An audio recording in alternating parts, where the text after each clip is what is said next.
ناموس مبارک کے ساتھ جو ہے وہ استہزاء کرنا اور اس کی توہین کرنا اور اس کے قوانین کو نقصان پہنچانا اور امت مسلمہ کے دلوں کو رنج اور درد پہنچانا، یہ اتنی آسان بات نہیں ہے۔ دیکھو رب نے دنیا میں اس کی شناخت ختم کر دی۔ ہماری اور آپ کی پہلی شناخت اس دنیا میں نام ہوا کرتا ہے۔ یہ کون ہے؟ یہ عبداللہ ہے۔ یہ کون ہے؟ یہ شیر علی ہے۔ یہ کون ہے؟ مفتی رضوان عزیز صاحب ہیں۔ پرویز جس اسپتال میں ایڈمٹ ہے، زیر علاج ہے، وہاں اس کی جو مریض کا چارٹ ہے اس کے اوپر پرویز نام نہیں لکھا ہوا اور رفیق لکھا ہوا ہے۔ کیا لکھا ہوا ہے؟ اور رفیق لکھا ہوا۔ رب نے دنیا میں شناخت چھین لی۔ اس کے پیچھے کیا ہے کہ اگر کبھی ایسی کوئی حکومت آ جائے یہاں پہ جو پھر انٹرپول کے ذریعے مجرموں کو بلانا چاہے تو بلا سکتی ہے، تو جب اسپتال میں وہ آئیں گے تو کہیں گے یہاں پرویز نام کا کوئی مریض ہی نہیں ہے، یہاں پرویز نام کا کوئی مریض ہی نہیں۔ رب نے دنیا میں شناخت چھین لی۔ تو یہ حکمران اگر دنیا کفر کو خوش کرنے کے لیے ان کے اشاروں پہ نبی کریم صلی اللہ علیہ وسلم اور دیگر انبیاء اور رسل کے ساتھ جو ہے وہ استہزاء اور مذاق کر رہے ہیں اور ان کی شان میں جو ہے وہ گستاخی کے مرتکب لوگوں کے ساتھ وفاداری کر رہے ہیں، ان کی سرپرستی کر رہے ہیں، تو پچھلوں کا انجام نہ بھولیں۔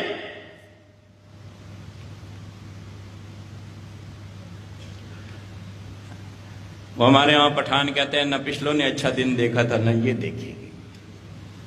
لیکن اس فتنے کے دور میں جب حالات اس قسم کے ہو چکے ہیں تو عالمی مجلس تحفظ ختم نبوت نے یہ تہیہ کر رکھا ہے کہ کریا کریا گلی گلی اور گھر گھر تک نبی کریم صلی اللہ علیہ وسلم کی ناموس مبارک کے تحفظ کی بات اور آپ صلی اللہ علیہ وسلم کی ختم نبوت کی بات یہ پہنچانی ہے۔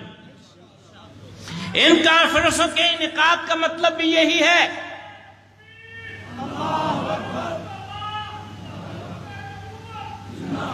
ان کانفرنسوں کے انعقاد کا مطلب بھی یہی ہے کہ ہر گھر تک یہ عقیدہ جو ہے وہ بانگ دہل پہنچ جائے، ہمارا بچہ اور ہماری یہ نئی نسل اور گھروں میں اپنی حیا سے بیٹھی ہوئی یہ خواتین یہ بات سیکھ لیں کہ آپ صلی اللہ علیہ وسلم کے بعد قیامت کی صبح تک کوئی نئے نبی و رسول نہیں آ سکتا۔ اگر وہ آئے اور وہ دعویٰ کرے، چاہے وہ دعویٰ کرنے والا وہ یمن صنعاء شہر کا اسود عنسی ہو، چاہے وہ دعویٰ کرنے والا جو ہے وہ نجد کا وہ یمامہ کا مسیلمہ کذاب ہو، یا ایران کا بہاءاللہ ہو، یا پرے ہندوستان کا مرزا غلام قادیانی ہو، یہ سب کون ہیں؟ دجال ہیں اور کافر ہیں۔ اور اس بات پہ ہمیں خوش ہونا چاہیے کہ الحمدللہ عارف والا میں کوئی قادیانی نہیں ہے، صحیح ہے۔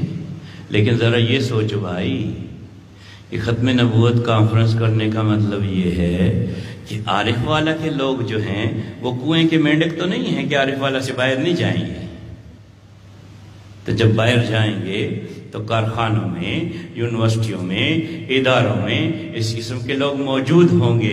ان کے دجل سے بچانے کے لیے، ایمان کی حفاظت کے لیے یہ ختم نبوت کا نعرہ بلند کیا جاتا ہے، یہ آپ صلی اللہ علیہ وسلم کی ختم نبوت کا پیغام پہنچایا جاتا ہے۔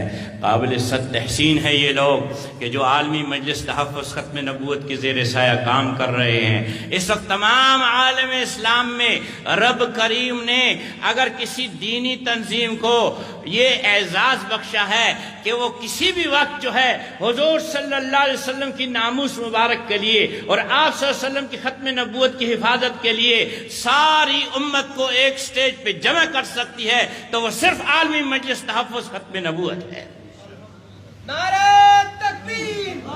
اور عالمی مجلس تحفظ ختم نبوت جہاں بھی ختم نبوت اور تحفظ ناموس رسالت کا کام کر رہی ہے، جس ملک میں بھی کر رہی ہے، جہاں بھی کر رہی ہے، قانون کے مطابق کر رہی ہے۔ الحمدللہ آج تک کسی بھی مجلس کے کارکن پہ کہیں بھی قانون توڑنے کا کوئی الزام نہیں ہے۔ یہ پرامن جماعت ہے، یہ اصلاحی جماعت ہے، یہ دینی جماعت ہے، یہ فلاحی جماعت ہے۔ اس کے 3 کام ہے۔ پہلا کام تحفظ ایمان ہے۔ یہ ہمارے مسلمان بھائی جو ہیں ان تک ختم نبوت کی بات پہنچے، ان کا ایمان مضبوط ہو، قادیانیوں سے ان کے ایمان کی حفاظت ہو۔